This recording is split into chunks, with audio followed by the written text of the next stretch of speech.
Hello everybody, thank you for joining today's Dashboard Server 6.5 release webinar, and we're early. So can I get somebody to just confirm they can hear me okay and they can see my screen and webcam and all that sort of thing in the chat? That would be super amazing before we get going.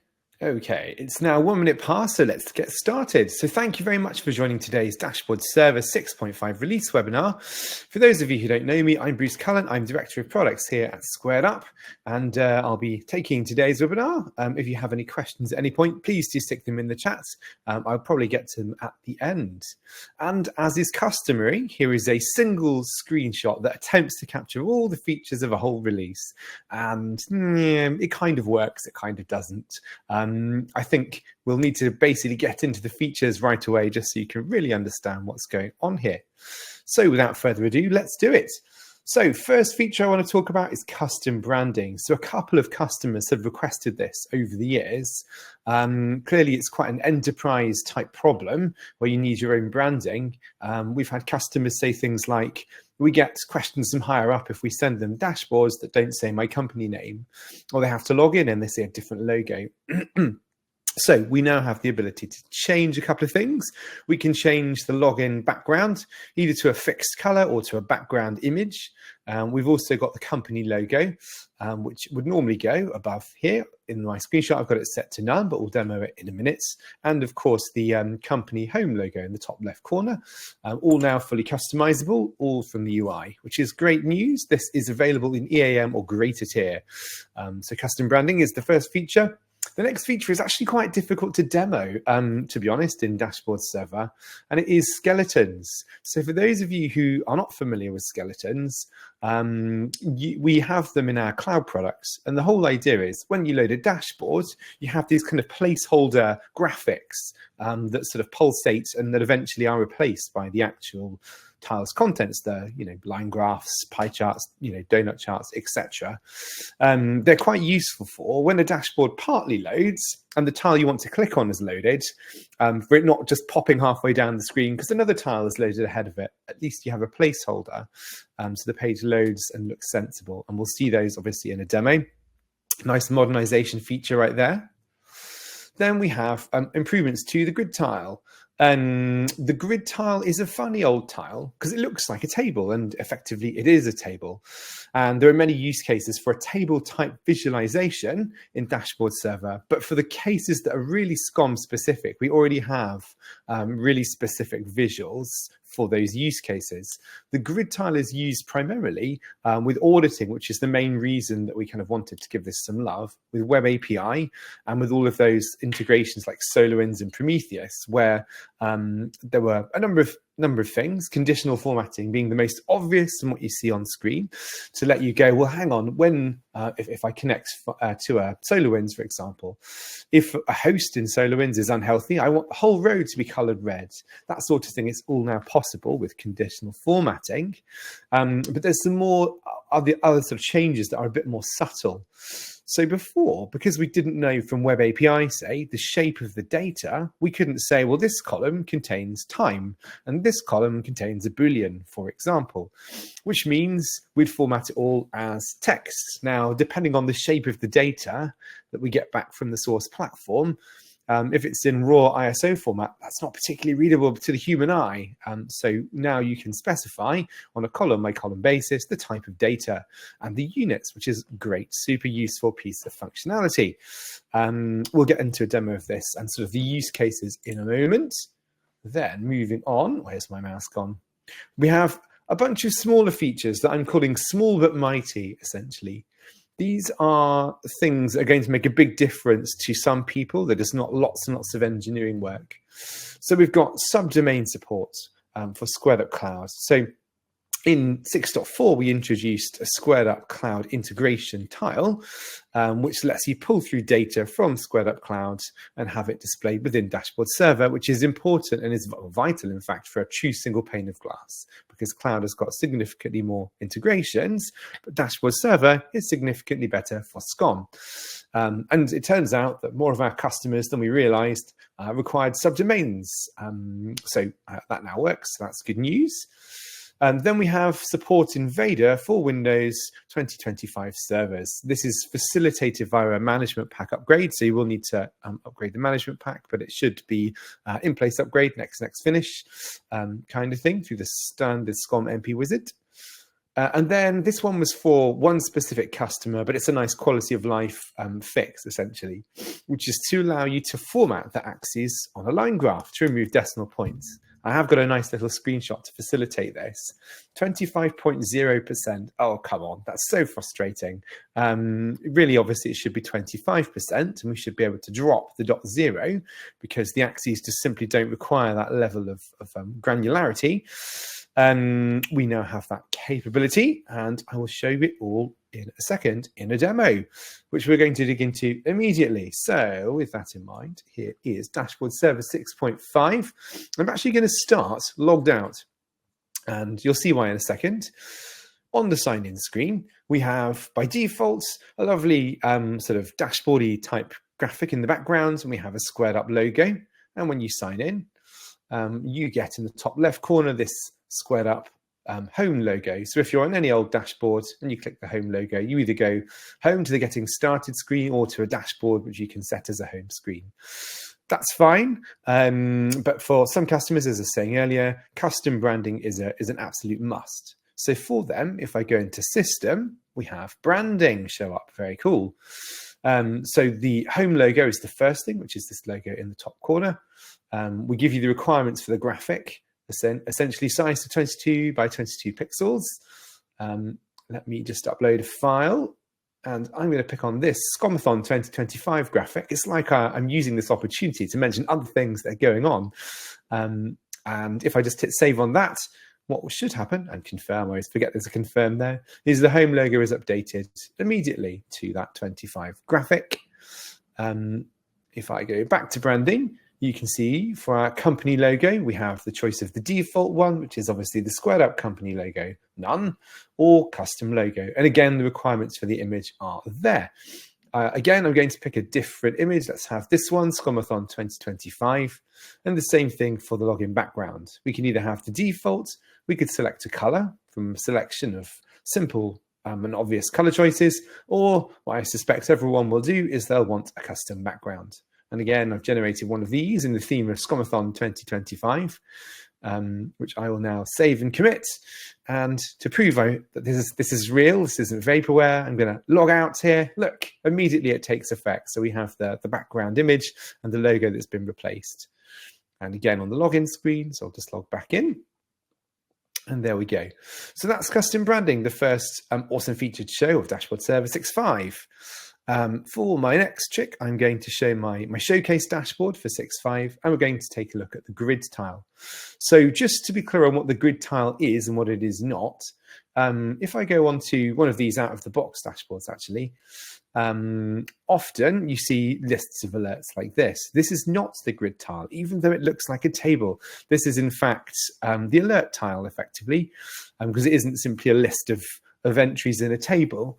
These are expandable and collapsible, and we have extra information, the ability to run tasks and reset monitors, all that kind of stuff.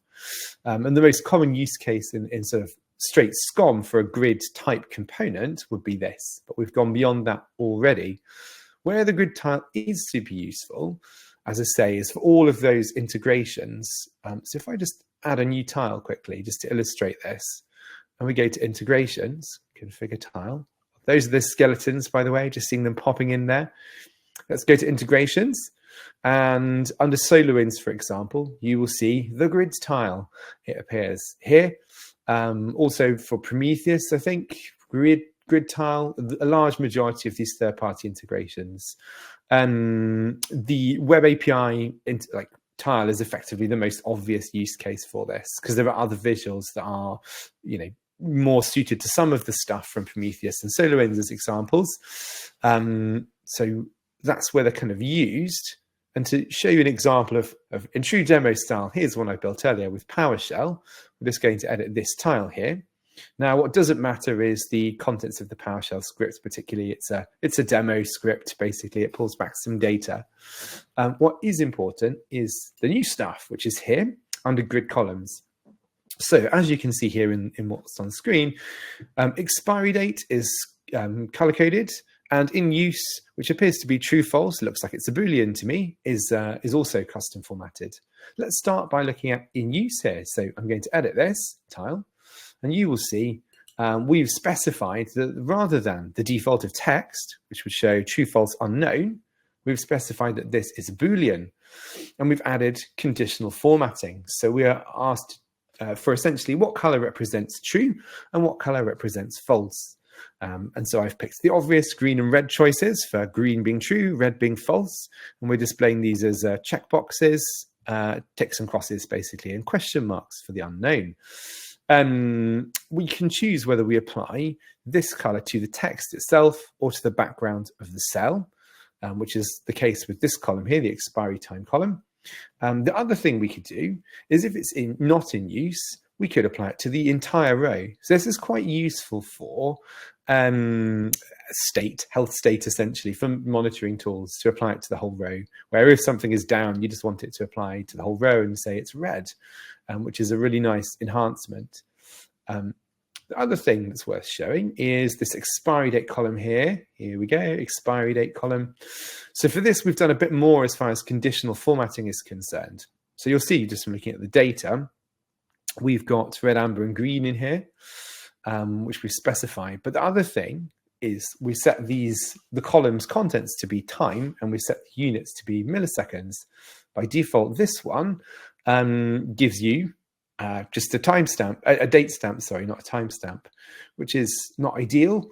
We wanted effectively to see time displayed in more friendly terms by specifying that the date format is tile.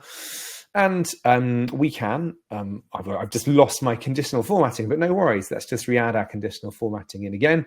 So we can say we want the cell to be red when any one of these conditions is met, and let's say we want it to be where the value is less than, let's see, whatever day, 1 day in the past, something to that effect.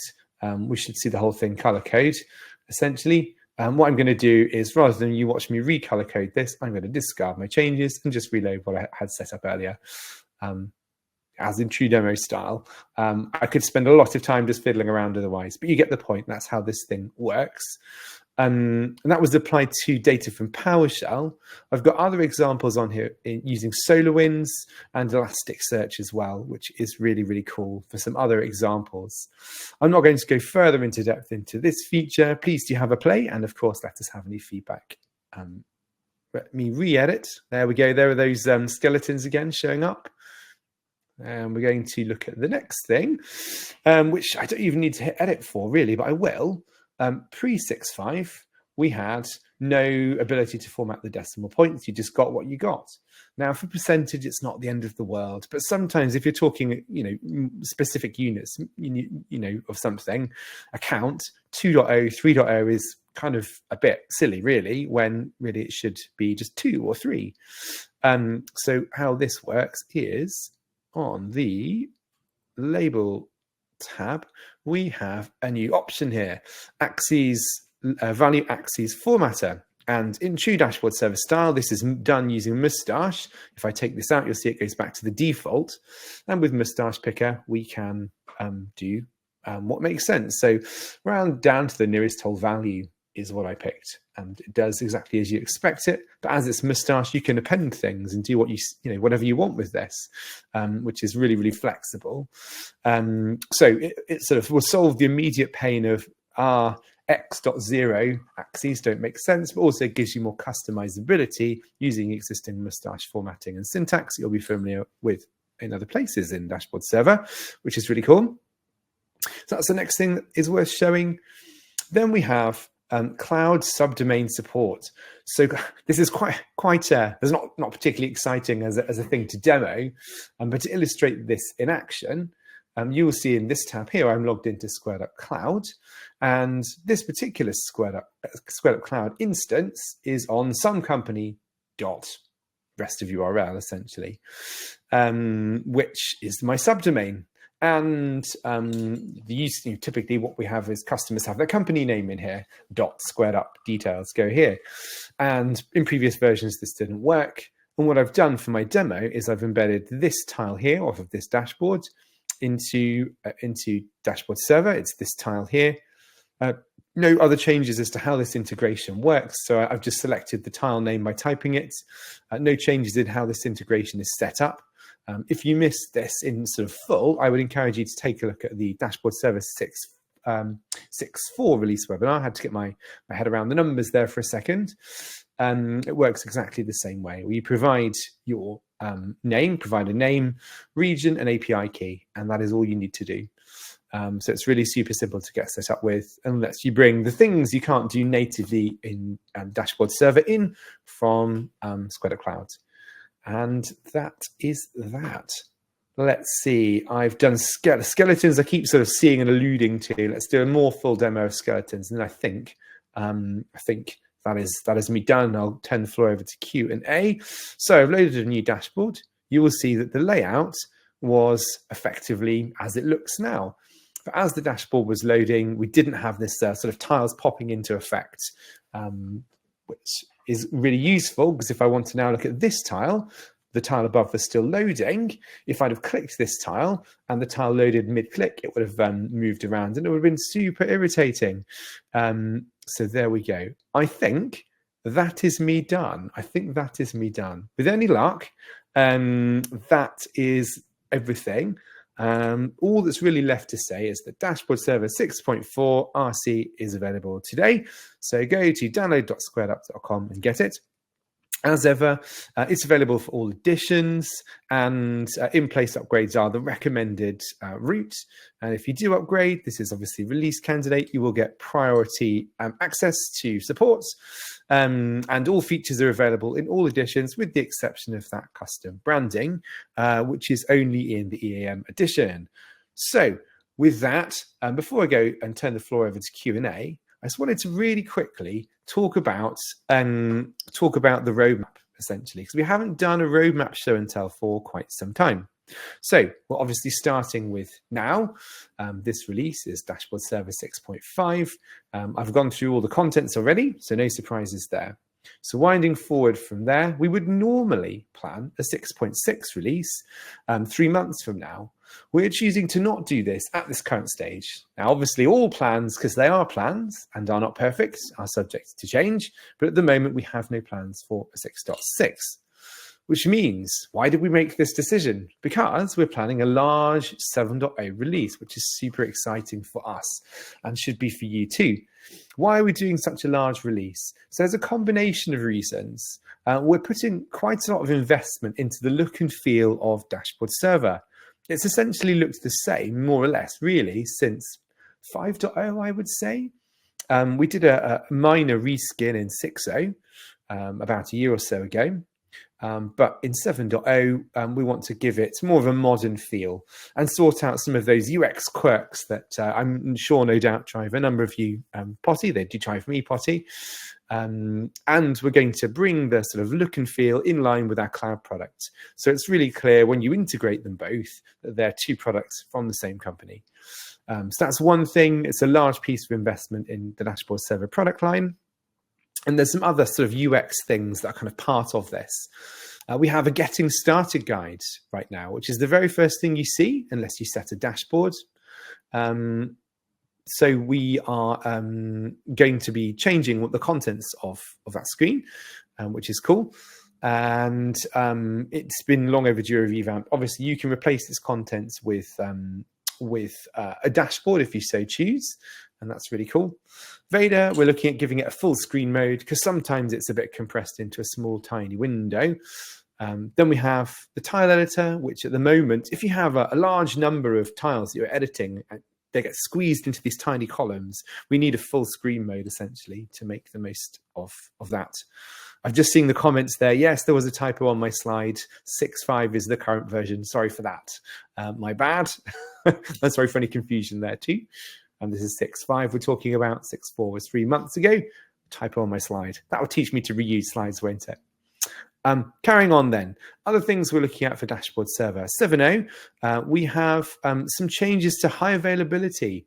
So high availability is effectively the ability to have 2 Dashboard Server instances that are effectively, in case one goes down, it works okay, except for at really large scale where the performance is not quite good enough. So we're rewriting the high availability feature. It's another piece of large scale engineering that would kind of warrant a 7.0 release. And then finally, we're looking at, not yet completely committed to, but looking at a VMware integration, a native integration. Now, whenever we do the big SCOM survey, the number 2 or 3 tool besides SCOM itself is VMware. Now, regardless of all the stuff to do with Broadcom, we don't envisage this sort of changing overnight. Clearly, if you're on-prem infrastructure, even if you want to move off of VMware one day, we don't see it happening anytime soon. So we think a VMware integration will be an excellent addition to Dashboard Server. So that's being worked on potentially. If there are any comments on any of these features on the roadmap, I'd love to hear them because your feedback is super important to us. This is a plan. This is not set in stone, and your feedback could change this one way or another, which is why I really want to see it. And customer delighters is the other thing. That is worth kind of calling out. Anything that's sort of small, like, for example, in the 6.5 release I've just been showing, the ability to format the axes is a much smaller release, much smaller feature that would come under the heading of customer delighters. There's small annoyances that we like to try and fix. So we're planning that as a release in 7.0. And then finally, to round out 2025, we would look at a 7.1 release, which is going to be focused on visualization improvements. There are a number of tiles that just need a bit of love. There's still some things I'd like to get done in the grid component. There is a gauge tile we're working on, which our cloud product has, but Dashboard Server does not have. Will be particularly helpful for third-party integrations, essentially, where there's a better use case for a gauge. The report tile doesn't have parity with other tiles, the same with Sparkline. So we have that planned in 7.1. So that's the roadmap. Any feedback on it, I would love to hear, and I'll be looking at your comments either now or after the release webinar, depending on how much we get. So that is that. Before we get on to Q&A, as is probably quite obvious from all the graphics I've been using during today's demos, Scomathon is back for another year. It will be back on the 30th of April 2025, and registration is now open at scomathon.com, which is great news. We've got some excellent speakers and sessions lined up. We're talking AI Ops for SCOM. We're not just talking AI either. We're talking about more conventional SCOM use cases around PowerShell as well. Lots of cool sessions, as well as an update from the SCOM product group. And we're also bringing the big SCOM survey back for 2025, which is now open for submissions at scomathon.com. We plan to unveil the results live at Scomathon 2025. So please do go and fill it in. It should only take you 5 or so minutes. It lets us and other both vendors, but also the SCOM product group themselves, see what you guys are doing with SCOM and what your plans are for SCOM over time. So please do go and check it out. So that's all I have as far as slides are concerned. So I'm going to turn the floor over now to Q&A, and I can see there is at least some chat. Maybe there are questions. Maybe there aren't questions. Let's have a look. What have we got? Some good feedback from Yana, who says, we frequently use the grid tiles to display data from SQL. Yeah, cool. That's a perfect use case for the grid tile. You'll get all those improvements. Jean asks, can you apply a color to alternative row just for visibility in the grid tile? An alternate row. I think I know what you mean. You're looking for like an alternating pattern in there. If that's what you mean, the current answer is no. Is this just essentially, presumably, to visually distinguish large amounts of data? I would guess so. If so, please do comment. We can certainly look at doing that in a future release. Anyone think Bruce needs to reduce his caffeine intake? I mean, absolutely. It just goes without saying anyway, I think. Questions around confusion around the release number. Sorry about that. I've cleared that up already. The download for 6.5 is live on the download page. Lots of support for VMware, which is good. What else? Pulling a request for an integration for ARIA operations. Interesting. We'll certainly add that to the backlog. And what about my request regarding the SQL integration? Yes, I know the integration, the feature request you mean. That's something that is in the customer delighters bucket for 7.0. So hopefully it will make it. Typically, when it comes to these smaller features, like things we file under the header of customer delighters, it tends to be low-hanging fruit that happens first. What else? On the grid tile for Boolean, do the values have to equal false, true, or verbatim, or can there be other values? So there is a list of values that equates to true or false. They are the words true or false only, but it's not case sensitive, I believe. This will be written up in full on our documentation site. And at the moment, there's no customization over true or false mapping. This is obviously, feedback on this would be useful. If you need the ability to say, well, true in my case equals 1 and false equals 0, or whatever use case you may have, that information would be great to have. Okay, so unless there are any further questions, all that is left to do is to say thank you very much for joining today's Dashboard Server webinar. And until next time, goodbye. Thank you.